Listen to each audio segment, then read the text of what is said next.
Good evening, everyone. Hi, Jeff. How are you, darling? Hi, Um, I'm good. How are you? I'm very well. I have my coffee here. I have my spectacles on because, if you're going to look like a little bit of a school marm, you got to make an effort. You know what I mean? Yeah. Well, and I see it's no longer Christmas over there. It's not. And I So, turned yeah. the screen enough to hide the boxes that have not yet gone out to the barn or to the storage. Hmm. Yeah. Because it's a process. No, it, It it is. doesn't just happen overnight. No, Interestingly, a nice segue into tonight's lesson. absolutely. So, what I have to say to start is welcome to our class, wherever they are, and whomever they are. And thank you. And classes in session tonight. And last week I got so many letters about the show last week. And unfortunately, you could not be with us. But because of that, I did what I did, which was to talk about grief and loss and the silver lining around Hmm. even the thickest, densest, darkest cloud. That Hmm. there's always something to smile about, something to laugh about. Um, Tonight, I was talking to my sister, Christine, just before we came on the air, and I said, we need to put a a large piece of paper with a note on it right on the mirror in mom's bedroom that says something to the effect of, please, because be polite, do not get out of bed without assistance, Hmm. just call us, Yeah. because we're at the wandering around the room stage now with an oxygen hose attached. Hmm. It's unsafe, and I don't want to have to make that leap into a hospital bed Yeah. where I've seen them. They're like the bars lift. It's like being in bed jail, and I just don't want that. And, I'm sorry, but we've got to come up with a solution so that mom is safe and doesn't Hmm. break a hip because she can't go under general anesthesia Hmm. ever again. And so, this is like a serious thing. And Chris said to me, she's like, well, what if she pretends she can't read it? Because she can still read. She can still read. Um, I said, well, we'll cross that bridge. But if that sign saves her from one accident, saves her, whether we even know it or not, it's worth taking a few minutes to write a simple message that and place it prominently where she will see it when she's trying to get out of bed to go, I don't know, open a drawer in her dresser and count her jewelry. And she's at a place now where somebody's been in here and has taken all of my jewelry. Hmm. No, mom, let me here. I'm going to pick up your jewelry box and bring it right over to you. We're going to go through every drawer, and you're going to see that all of your jewelry is here, because we're not letting anybody in the house. So it's that, it's well, apparently, the predicament that we are all in different ways, touched a lot of hearts and souls. And an awful lot of people out there either have been a full-time caregiver, or they're in the midst of it themselves. Hmm. Or I got several letters from people who had it had just passed. Someone that they loved and cared for had recently passed. Hmm. And everyone said on some level, in some way, it helped them. So I thought tonight, when I wrote to you earlier in the week, and we've both had a crazy week, I know. Hmm. How'd you hurt? Where'd you get the boo-boo on your wrist? How'd you do that? Oh, changing a tire today. Oh, I had some car problems today, so that's oh, yeah. oh. Well, I had issues today. I have an upside down dog. on the sofa right there. Oh, I see. Yep, Right yep. down dog. Yeah. She's resting comfortably. It was a very busy day. Hmm. I've had to reinforce the fence in the playpen, Hmm. which is about a quarter of an acre Hmm. around, all fenced, for the pups to run and play and chase the squirrels. And so I've been doing that for hours today. But yeah, it's all good. It's all good. And I want everybody that's listening that watched last week's episode to know that I read them. I hear you. I understand. And so when I talked to you earlier this week, I thought that it would be a good idea to do a show that was very uplifting about the change of seasons. And I know that you're frozen tundrites up there in Michigan, Minnesota, Wisconsin, Ohio, Pennsylvania, all of you up there still have several weeks to wait. But for all intents and purposes, it's spring down here. Yeah, And it is here too. It was almost is 50 today here. It was beautiful. Yeah. it's beautiful. Well, Mm-hmm. when you see, what is it, Jeff, about seeing the first crocus pop its head up, or the first daffodil, or seeing baby birds because they've nested and they've raised the next generation of babies that are eating us out of house and home, like 25 pounds of birdseed a week that we go through on this property, with 1, 2, 3, 4, 5, 6, 7, 8 feeders, because otherwise they fight. Yeah. No, we can't have that. So there's something about, I remember over all this time that we've been doing this show, you have frequently used the word season as a metaphor. Mm-hmm. And you spoke at length on different occasions about that season of your life where you lost your faith. Yes. And so we use that word in a variety of ways. I believe it was the Joni Mitchell song, Turn, Turn, Turn. To everything there is a season and a time for every purpose under heaven. So it's not just our 4 seasons, and the cyclical nature of life on planet Earth and the change of season, but there's something about spring in particular. We hibernate if we can, if we're free to. Most human beings, given the opportunity, have a proclivity for hibernating in the winter, just like bears. Yeah. Our parlors are our dens. And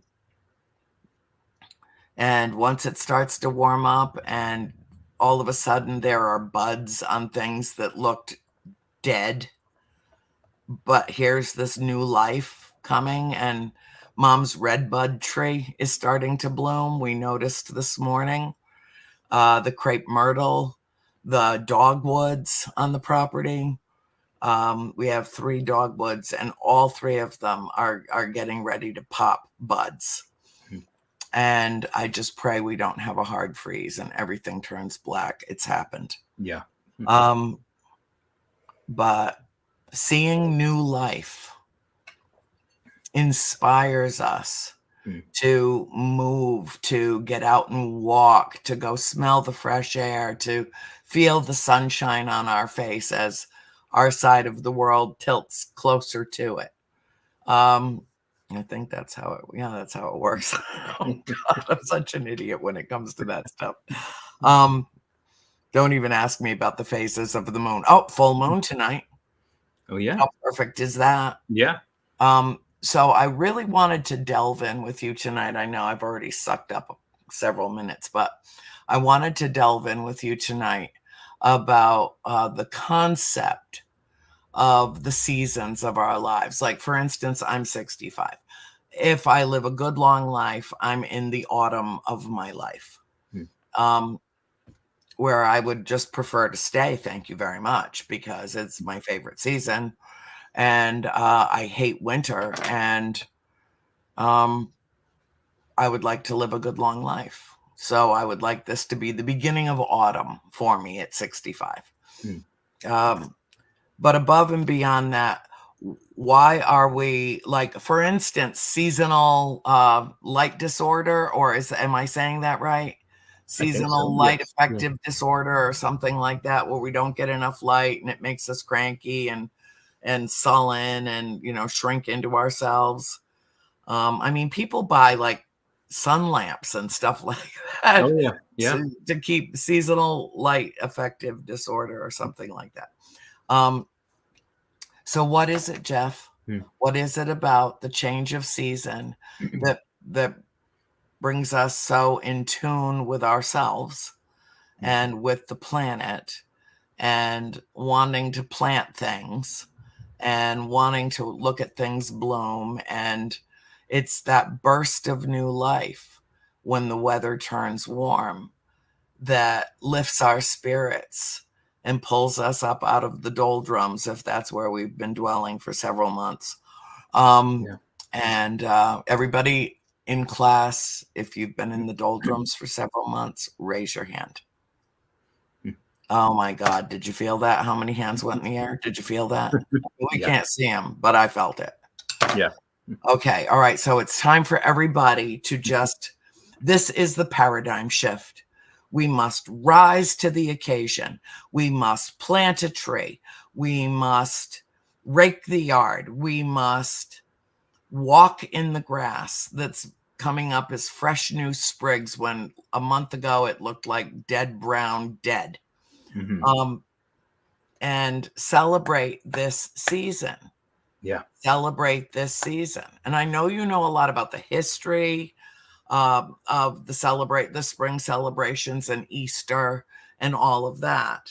And being in the season of Lent for the Catholics, I get all of that too. I was raised Catholic, so I totally understand that it is the penance prior to the Easter feast and the celebration of new life. And coincidentally, the death of Jesus Christ. Yeah. I will never be able to explain how those two things merge, something that was so dark and ominous and horrible and did not bode well for the future of the human race. But then that's also at the same time when all of the celebrations occur. When any scientist who's studied this will tell you that chances are Jesus was born in like March or April, not December, that was done specifically for year-end celebrations and so on and so forth, and that date was chosen to celebrate the birth of Jesus Christ. But he was actually more than likely born in the spring. I don't know how they know that. I don't ask what pertinence it has in the grand scheme of things. I don't know. So we celebrate when the holidays fall. But what is it, Jeff, that touches us, lifts us up, makes us want to come back to life like the earth itself? Yeah. Pardon me. I think on one level, it's and I want to say too that I have been, you, your family, your mom, you guys have all been in our thoughts and prayers around here, and I know that goes for everyone watching and listening as well. But I want you to know that we love you guys, and our hearts are there with you. Thank you. In as much as they can be. But when it comes to this talk of seasons, I think in one sense it's so meaningful to us because we're literally watching the playing out of reality itself. When the seasons unfold, we are experiencing the playing out of that which exists as one in eternity in time. And so we can talk about the monad, we can talk about the one mind, we can talk about, the just one divine mind, that all of reality is sort of a fractal representation or reflection of. And so like I Plato, love when you talk like that. so, St. Augustine says, I don't know what time is. And the more I talk about it, the less I know. Plato, I believe, said that time is the moving image of eternity. So that would mean that what we see playing out in a timeline exists as a whole in eternity, whatever the hell that means. We're making up words to try to represent concepts we can barely comprehend, but not bad for some people who were, hopping through trees a few thousand years ago, I suppose. But, so we think of all that is at present, all that we see playing out in a linear timeline exists as a single whole in this realm called eternity. So it would almost be like if you took a film reel and you took every individual, square and you folded it in on top of itself and you made it just one, that would be eternity. All time existing as one thing. And then you turn it towards you so it looks like a single cube. You shine a light through it. You get something that makes absolutely no sense to you because maybe you're seeing like 2 hours worth of film being shot through, with light and reflected on a wall or a screen. You can't make sense of it because it's just everything everywhere all at once. And so you unfurl it and you put it on a reel and you let it play frame by frame so you can decipher and discern what exists as a whole.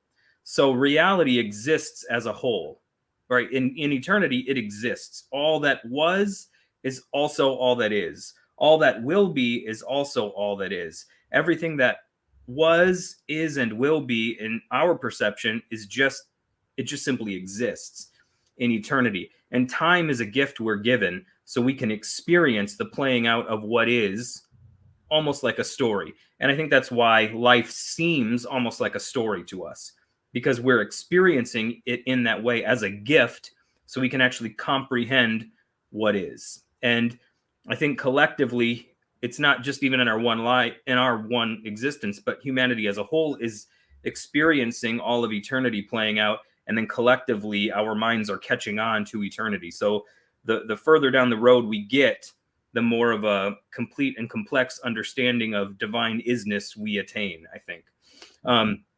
So seasons then are micro expressions of that macro reality. In the same way that when I wake up, like every creation narrative pretty much begins with some kind of symbol of some kind of hero defeating what is presented as chaos, right? And so that's why when I wake up in the morning and I make my bed, or and I didn't always used to do that. To be perfectly honest with you, it's kind of a new practice for me at 41. I didn't always used to do it, but I began to discover, just for me, because I'm a person who needs kind of habit and ritual, that when I do something as simple as that, I make my bed in the morning, it's like the first thing I do when I wake up. It's almost like that day is a snapshot of creation itself, of the beginning of everything. And so at the beginning of my day, I enact what is macrocosmically true in greater reality. And so I defeat chaos by making my bed. And for some reason, I just start off feeling a little bit better. I feel like, okay, we're on the right track here. I didn't always used to do that. And, I'm a big fan of the whole idea of how you do anything is how you do everything. So how you start off is how you finish in some ways. And at least that might just be the way I work. But anyways, I'm just saying that's like a way of enacting in miniature what is a larger reality. And that's just an example from my life. But seasons are something similar because everything exists in eternity, but we experience it playing out through the film reel. Seasons are the same thing. And that's why it resonates with us so deeply, because the joy of summer, the beginnings of the fading of life in autumn, the death of winter, the darkness of winter, the new life of spring, back into the radiance and the brightness of summer, on and on and on and on and on. All of those things exist side by side and as one thing in eternity. They're not really differentiated because it's all one. But in order for us to understand what each one of those things really represents, and so we can come to a point in our lives where we embrace all of them instead of just one over the other. We have to experience seasons and we have to experience cycles. And, you know, for us who live in this particular hemisphere, we experience it differently than people do in other hemispheres. So we all kind of have our myths that match the patterns of light and weather and what have you. But ours typically goes something like, you know, death of winter, and however one arranges their calendar is going to determine how they conceptualize it.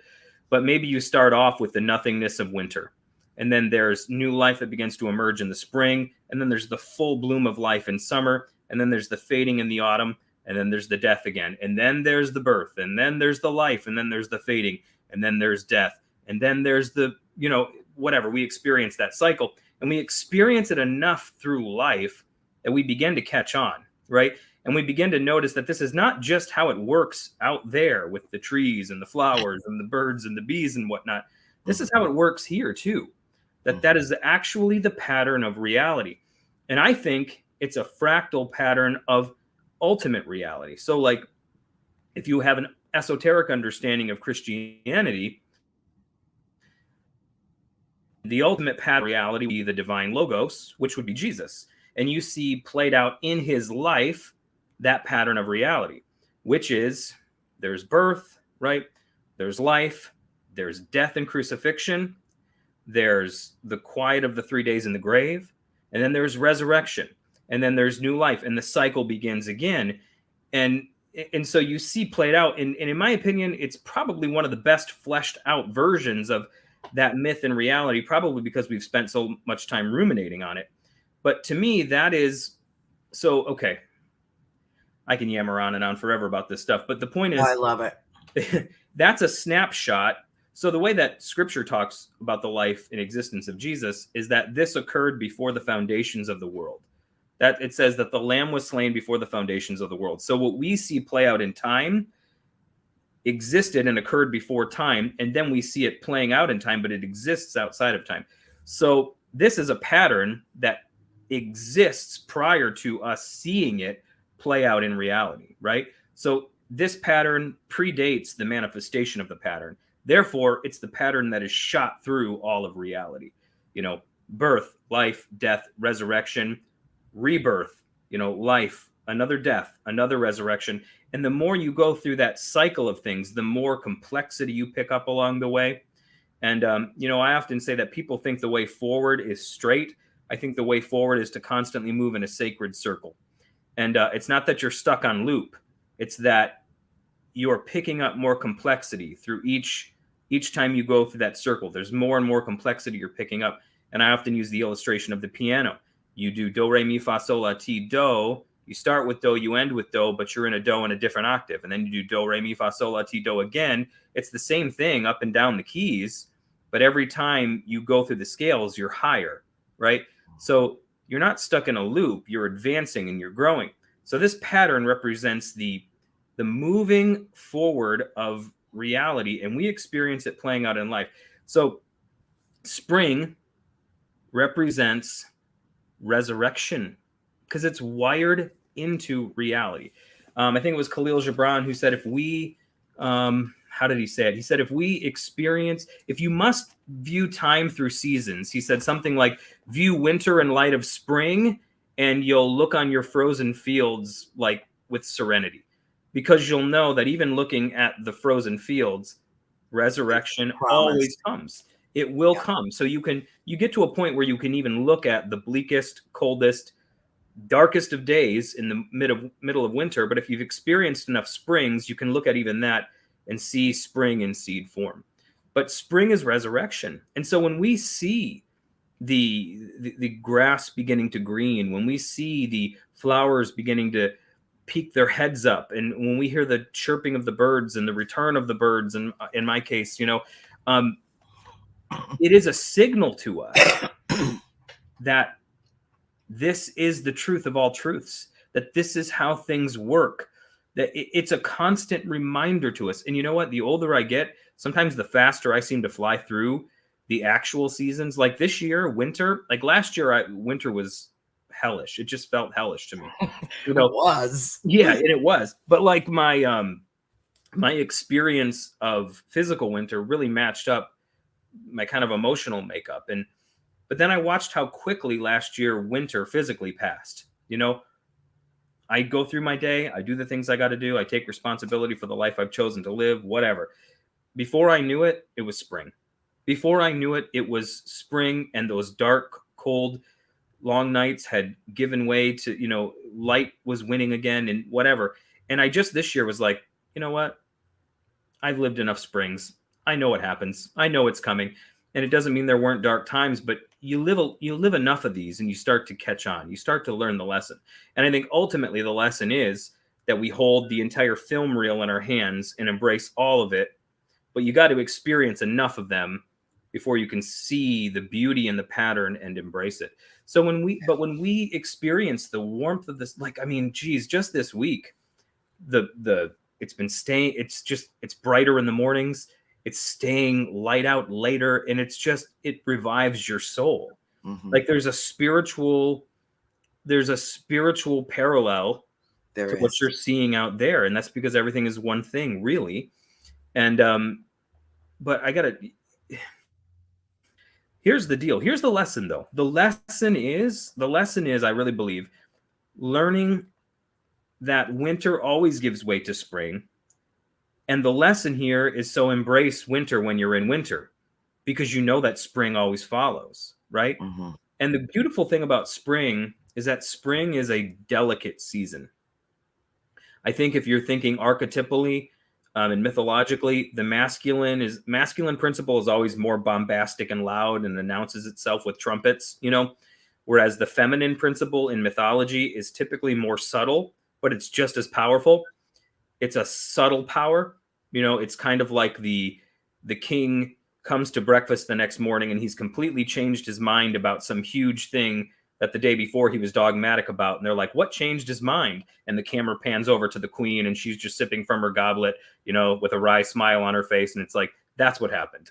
Subtly, when everyone was gone, that's the subtle power that changed the mind of this thing. So spring is a delicate element, or it's a delicate season, because it's And very fragile and can be usurped by just a couple of days Yep. of winter rearing its ugly head again. Yep. And usually so happens. Yep.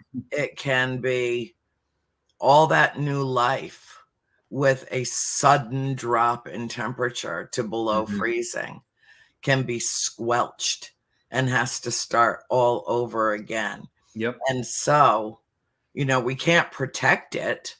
So all we can do is acknowledge it. Yeah. Marjorie Kinnan Rawlings, who wrote The Yearling, among other great books, but that was her masterpiece, wrote about the cosmic secrecy of seed.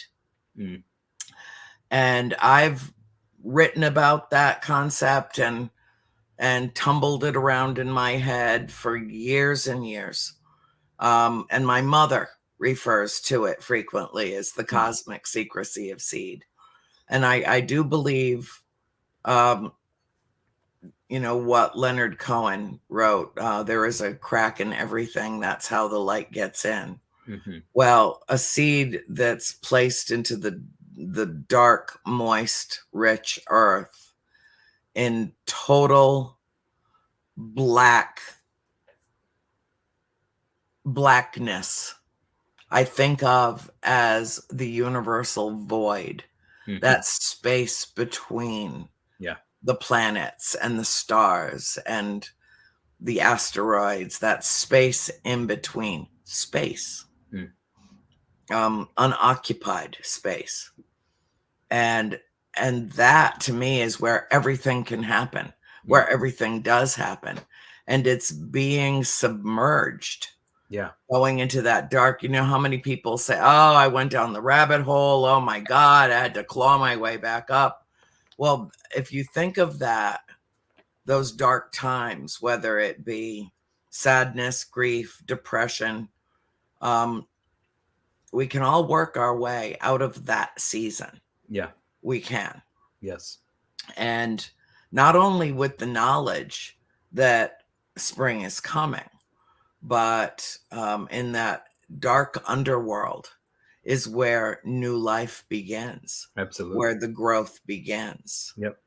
And it is the warm sun on the surface of the earth that signals to that seed that has now ruptured that it's time to shoot that sprig up to the surface and let the sun touch its face. Yes. What I think we make a mistake doing as human beings is that we somehow think that we live in separation from our natural world, that we are not part of every single process that happens in the world around us, that we are not part of the vibration of all life on the planet, that the whale song is just as important as the most famous aria ever written, because it's all the same, and all that sameness falls into the category of music. And so you're right. I think that we compartmentalize because it's easier for us to process concepts that way. But when you get to that place where you're starting to feel that that separation is an illusion, that all of it merges together as one, everything is one thing, that realization of oneness as we spiritually ascend and we start to come to a place in mind where we can enjoy even the darkness, that we can enjoy that too. Yes. Even if there is grief, to acknowledge that and be grateful for the time and the love that preceded the grief. Yes. Because the grief wouldn't exist without the love. Yeah. Yeah. So, it just seems to me that we need to have a more realistic and cohesive approach to not dwelling on this planet, but being part of this planet, because to everything there is a season. Absolutely. Yeah. Yeah. And, I think so. Actually, that whole concept, to everything there is a season, the song that we all know that comes from the book of Ecclesiastes. And, the book of Ecclesiastes, it's traditionally attributed to King Solomon. We don't really know. We don't know. Just says it was one of David's sons. Right. Even the text itself says it was just one of David's sons. And the person who's speaking throughout the book of Ecclesiastes in Hebrew is called Kohelet, which means the teacher.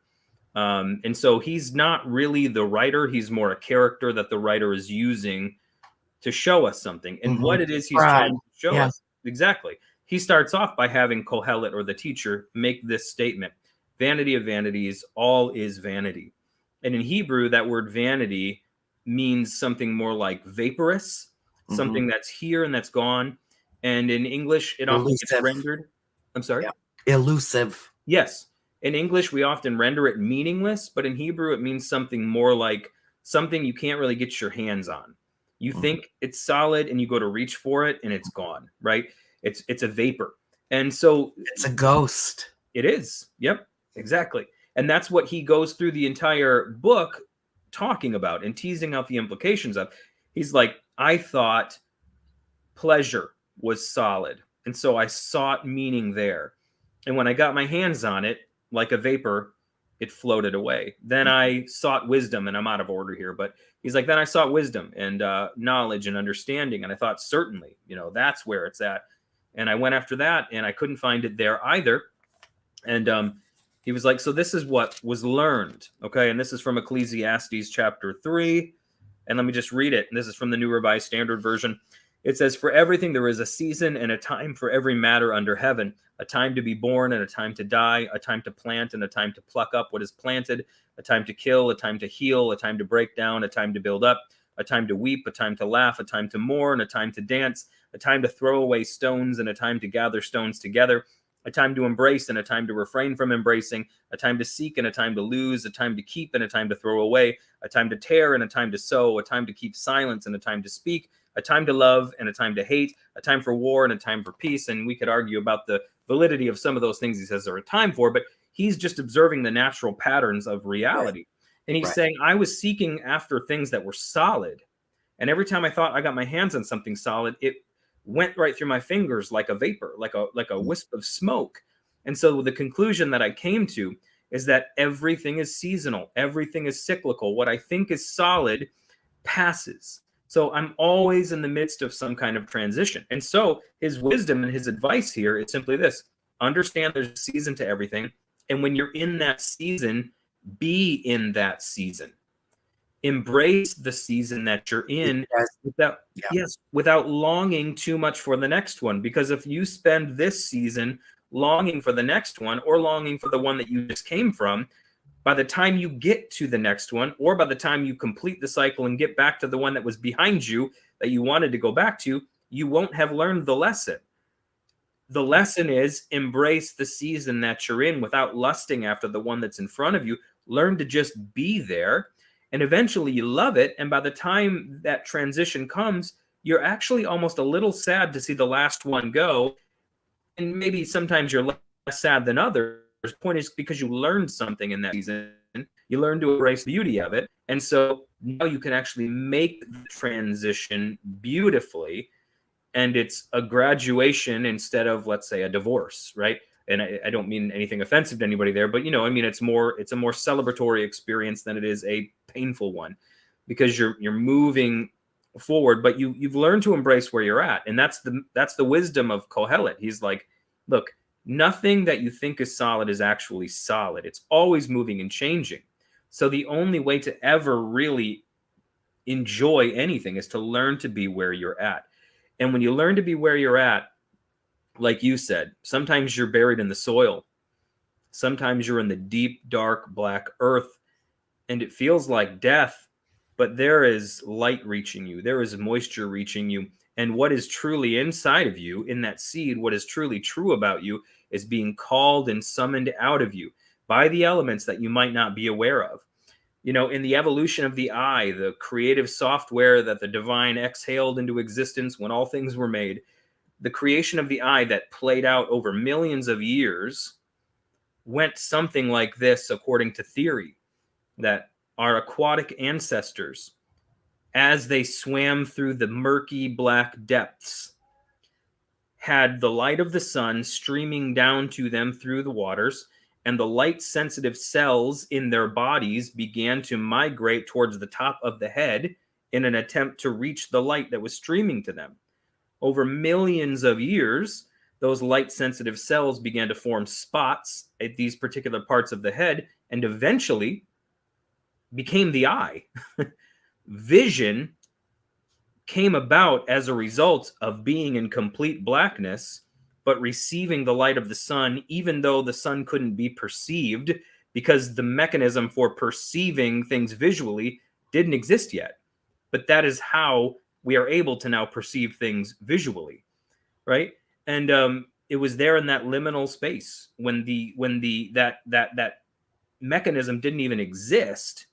It was being there in the darkness for as long as it took, that the ability to perceive darkness and light came to be and was called into being. It was already inside of the makeup of the animal, but it had to be called forth in that middle space. And spring is a middle space. Spring is a space between the dominance of winter and the dominance of summer. It is a liminal space, as we talked about a couple of weeks ago. Mm-hmm. And it really is a season, I think. Well, and I think this kind of plays into what we talked about a couple weeks ago. When you're smack dab in the middle of winter, it's winter. When you're smack dab in the middle of summer, it's summer. Spring is a magical in-between time, right? And like you said, it's fragile because you can wake up and it's like shorts weather one day, and the next day you wake up and you're getting the winter coat back out of the closet that you thought you were done with for the year, And like, seriously, I mean, it's end of February and I live in Michigan. I shouldn't be this stupid, but like I was like, hey, it's spring, man. And then I woke up yesterday and I had to scrape my windows again. It's like, but today was like I could have done shorts. So it is a fragile time, but that's because it's an in-between time, which also means, like we talked about a couple of weeks ago, it's like a season of haunting. Because remember, we talked about at the edge of the map is where you encounter the monstrous mythologically. Yeah. At the borders within the map is where you experience ghosts, because you experience the bleeding of two things into one another. And so now we're experiencing the passing of winter and the oncoming of summer. And it's this middle ground where everything is like alive. You know, it's alive and it's dead at the same time, and it's warm and it's cold, and it's like unpredictable, but it's awakening something in us. Right? It's awakening something in us about the very nature of reality itself. I'm sorry. No, I was thinking, I think one of the messages in Ecclesiastes is that everything is essentially ethereal. That everything is. And that's why it's impossible to grasp, like putting your hand through smoke or mist, or it's impossible to grasp the everythingness. Jean-Paul Sartre, being and nothingness. Yeah. That's an easy weekend read. Oh, yeah. I spent an entire year. It was the foundation of my thesis in philosophy. And I used to consider myself an existentialist. And then I moved away from that. And then I came back to it. Because being present in the moment with the perception that everything past is history and everything in the future is yet to be manifested, that all that we have is this moment, and that's where the whole concept, not from being in nothingness, but the very concept of practicing the presence of God, whatever your concept of God is of great value, because it is an entirely ethereal notion. There is no way to grasp it and hold on to it. Yep. And embrace it without going to it, rather than what most people do is try to bring it to us and somehow make the concept a little smaller so that it will fit in one of our compartments. Yeah. And that is not the essential nature of creation. Yeah. It's the opposite of that. Yeah. So one of the questions that I wanted to ask you before we run out of time, when you say that you went through a season where you questioned everything and felt that you lost your faith, how long was that, roughly? I would say when I felt like I lost it to where it's kind of hard to say, because when it began to dissolve, like the kind of faith I had at this point versus at that point was so different. It almost felt like I never had it. But the point where it was really more just atheism, where I kind of didn't have any belief in the divine really at all, it was probably about 2 years, maybe. Maybe about 2 years. And it was a very intense 2 years, because I'm a pretty intense person. So I packed about probably 20 years worth of atheism into those two. You know what I mean? Because it was all I thought about. It was all I constantly thought about it. I was very religious in my atheism, just in my practice of it. It was a practice. Yeah. But you know what that was for me? Because you said you were an existentialist. You embraced existentialism. You kind of moved away from it, and then you came back to it. And I think that's the cyclical nature of reality, right? What's the Hegelian dialectic? It's thesis, antithesis, synthesis. Then back to thesis, then antithesis, then synthesis. In Kabbalah, it's Hakma, Bina, Das. It's the quote unquote, it's not really the associative mind, the conceptual mind, and then the decisive mind. It's where the two come together. In Nietzsche's ideas, it would be camel, lion, child, whatever. Another story for another time. But the point is, you have a thesis and you develop that thesis based on your, limited experience of life at one point, but it's a thesis you develop and you're like, that seems right, and then you experience life and it undoes it a little bit. You're like, well, maybe that's not exactly right. But then you take the complexities, you take of what you learn in that season of antithesis, when you experience that which is antithetical to your thesis, you grapple with that, you deal with that, and then you eventually come to a point where you're able to see both things, right? And so, like, if you take a cylinder and you hold it up like this, it'll look like a rectangle. If you hold it like this, it looks like a circle, but it's really both. So that's synthesis. You can be like, no, it's a rectangle. No, it's a circle. And then eventually you come to the point where it's synthesized and you realize it's both. But then life is a constant journey of doing that same thing, because synthesis is like the oneness with everything. Synthesis is that moment of satori, if you will, where sudden enlightenment, where all the borders are erased and you just experience yourself as being everything, right? Epiphany. Exactly. But then there has to be a point where you narrow it again, and then you do compartmentalize what you learned in that moment of glancing eternity, and it narrows again into a box, and then that's another thesis. And then you work on that for a few years because you saw something in that moment. That's why people who have, encounters with extraterrestrials, people who have encounters with spirits, people who have cryptozoological encounters, or people who have encounters with what they would call God, those are those moments where all the borders melt away. Your thesis doesn't mean anything in that moment, right? It all melts away and you're borderless and you're open to everything because you experienced something that was impossible to you. And then you're just kind of floating for this moment in this sea of satori, and like everything is everything and everything is everywhere. But then it narrows. You find something there that really kind of zings you and rings your bell. And so you zero in on that one thing, and then that's your new thesis. And then you work on that, and you work on that, and you work on that. And then you encounter another antithesis, right? And then in the merging of those two things, you get the coincidentia oppositorum, the union of opposites, and it opens you up again to... Exactly. And that's exactly what happened to me, because the more I grappled with and studied and grappled with the concepts around the satellite concepts of existentialism, I felt that something was missing. Because in me, I feel a connection with the universe and a connection with what I call divine mind or source, a creator of some kind. Right.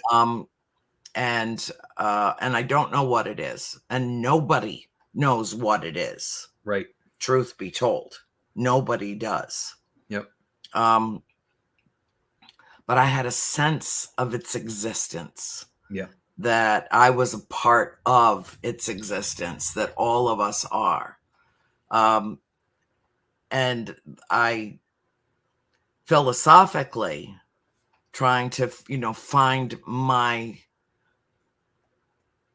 space and my place intellectually with the concept, felt emotionally empty about it, because virtually all the existentialists, predominantly French, that I was reading were atheists. And I knew that I was not. That I believed in something, and I might not at that time, I was in college, 18, 19, 20, maybe didn't know precisely what it was that was missing in the recipe, but a key ingredient was missing in the recipe. And so over the decades, I kind of floated away from that as I worked around in different, just trying to find my way spiritually. And then I found myself coming back into being presence in the moment. And practicing the presence of what I sensed. And that's existentialism too. And what, a very simple, strange explosion occurred in my mind. Yep. When I got to a place where it didn't matter what the definition of that philosophical genre was, that there was a place for me in it too, that I could accept it and embrace it and juggle with it and struggle with it and find my way living in the moment. And a lot of what I addressed last week was, being present in the moment with my mother, with, what's happening, and spending and not wanting to lose the memories from the past, but to make meaningful ones, at least for myself. That's it. And my family. Whether or not mom remembers, we will. And so, again, it's that struggle. It's that constant in the momentness that is so difficult to grasp. It like is. The will o' the wisp. So difficult.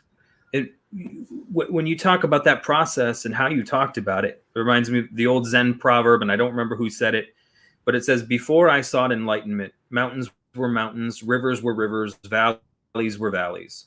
When I began to seek enlightenment, rivers were not rivers anymore. Mountains were not mountains anymore. Valleys were not valleys anymore. When I found enlightenment, mountains were mountains again, rivers were rivers again, valleys were valleys again. So there's the unchallenged thesis of this is the way that things are. Then you begin to seek something deeper and you see them as something else. Well, that's not a river. That's just trillions of water molecules all, joined together, moving in one direction. You decompose it, you deconstruct. That's not a mountain. That's just a bunch of dirt. It's not that structure. And then when you get enlightenment, you realize, oh, it is that, but it's also this, right? That's thesis, antithesis, synthesis. And it's also like my computer's sitting on a desk here. If I took this, or let's say a house, I'm in a house right now. You look at a house, you're like, that's a house. You take it apart, you decompose it down to all of its constituent elements: lumber, nails, siding, aluminum, whatever, pipes, all of this. And you look at that and you're like, well, that's not a house, but it is.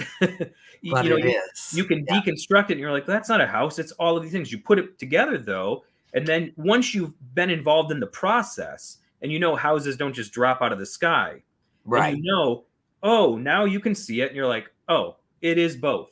It's a rectangle. That's William Paley. That's the watch and the watchmaker. This is all too complicated to have just dropped out of the sky and just made a watch.